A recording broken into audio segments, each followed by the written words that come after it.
It's news time. Information is power. Be current. The news headline. Run if a woman promises to deal with you. Pastor Adeboye to men. The news in full. The General Overseer of the Redeemed Christian Church of God, RCCG, Pastor Adeboye, has advised men of God not to fight women, but run when they threaten to deal with them.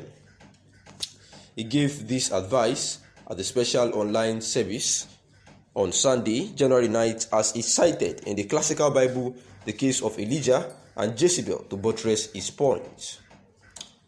Pastor Adeboye says that Jezebel, when Elijah arrived at her place, sat down in his house and was enjoying the victory that had happened.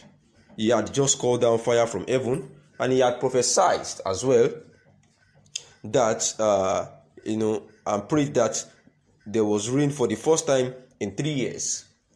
He had also brought about national revival. He had outrun the chariot of the king. He was happy, but then a message came from the first lady of the land. I heard what you did at Mount Carmel. I swear to you by my gods, by this time tomorrow, you will be like one of the prophets that you killed.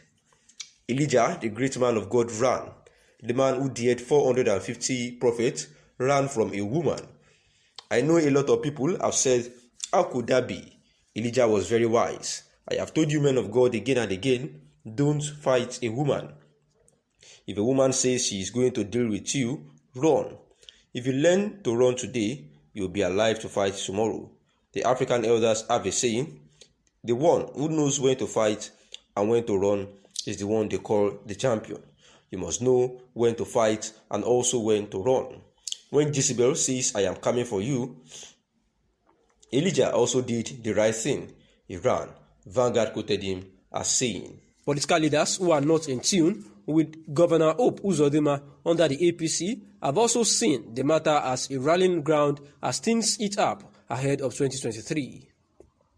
So far, no politician has officially declared for the Imo gubernatorial seat, but it is widely believed that Governor Hope Uzodinma will be running again for a second term. Uche Nwosu, Honorable Emeka Ihedioha, and Senator Ifeanyi Ararumi are three key politicians expected to join the race, while Senator Samuel Anyanwu is also at the top of the list of potential aspirants for the gubernatorial election coming up in Imo State. However, the son-in-law of Senator Rochas Okorocha Ogumba, Uche Nwosu, is yet to be released, and Rochas Okorocha himself and some other political elites are actually doing their best to ensure that they die off this matter, and look for a quick release of the senator who of recent lost his mother in a scary manner. This government has demonstrated that it has no capability or capacity at all, because the primary responsibility of any responsible government is to provide security for life and property. But when government falls in its primary responsibility, it means there is a problem, that this country does not belong to me as a governor, or to the president, or to the National Assembly members, or State House of Assembly members. It belongs to all of us. Those of us who are here today as leaders, who are here on temporary basis, we will not be here tomorrow, but we have a responsibility to preserve our country, Nigeria, he stated. While stating that President Muhammadu Buhari had good intentions when he came to office in 2015, the Benue State governor noted with regret that some cabals have taken over the country and we are now driving the country to the mud. His words says, I know that Mr. President intended well when he came in 2015, but some cabals have taken over the country and they are driving this country to the mud. I am not sure Mr. President is aware, or if he is not aware of what is happening, I believe that he should rise up to his responsibility and take steps to correct what is happening in our country. Many people have been intimidated, they cannot speak, they cannot open up to even advise the president. We are not getting to a level that if action is not taken to redeem the situation we are in, tomorrow we will wake up, see that some unknown gunmen have taken over the country and we will not be able to stand our feet.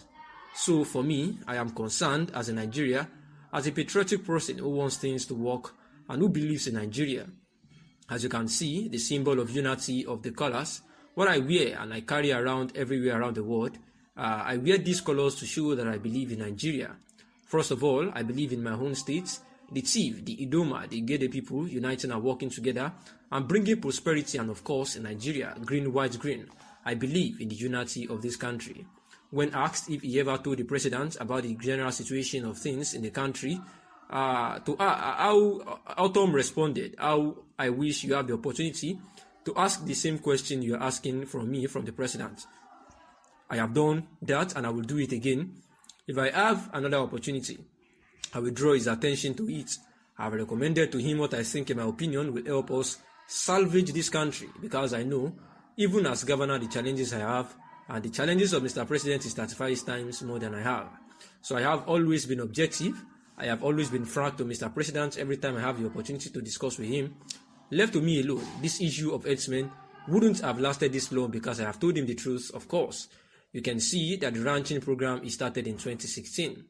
Today, the whole country will have seen that there is no other way to escape the insecurity that is going on, except we have ranching in this country, because of those people who are deceiving this nation about grazing. They are not being sincere, and most of the people around, they are just there to support the presidency and allow foreign herdsmen from Niger, Mali, Senegal, Cameroon, and from all other places, from even Ghana, from where they were chased away, to come and take over Nigeria to become their country. Mieti Allah have said that Fulani nationality movement have said it, that their agenda is to take over the country. So it is very clear that it is an agenda prepared by the cabal that are ruling this country. And this is why Governor Samuel Ortom had actually maintained his stand that the security personnel of this country are being killed, and this is happening to them in the course of restoring and keeping the peace in the country.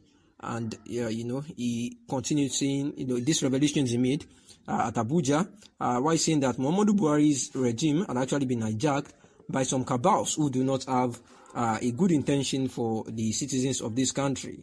He also faulted the direct primary system recommended by the National Assembly for political parties in the country, saying that in the choice of their candidates, that they are doing all this direct primary system to ensure that their own candidate emerges, saying that the All Progressive Congress has failed woefully in virtually all areas, and the people are seeing this actually, but they cannot talk because there is a phobia of the unknown happening to them if they actually voice out their mind. And the level of insecurity, says that the civil defense, the DSS, the police, and many others have been killed in Benue State, and also it has become a challenging and pitiful situation.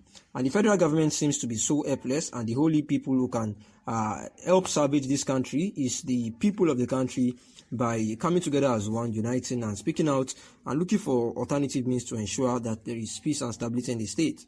Seeing that whether you are a journalist, a politician, a civil servant, a security man, whatever or wherever you are, that the government has showed that they do not have any capacity to maintain peace and also secure the lives and property of every individual living in the country, because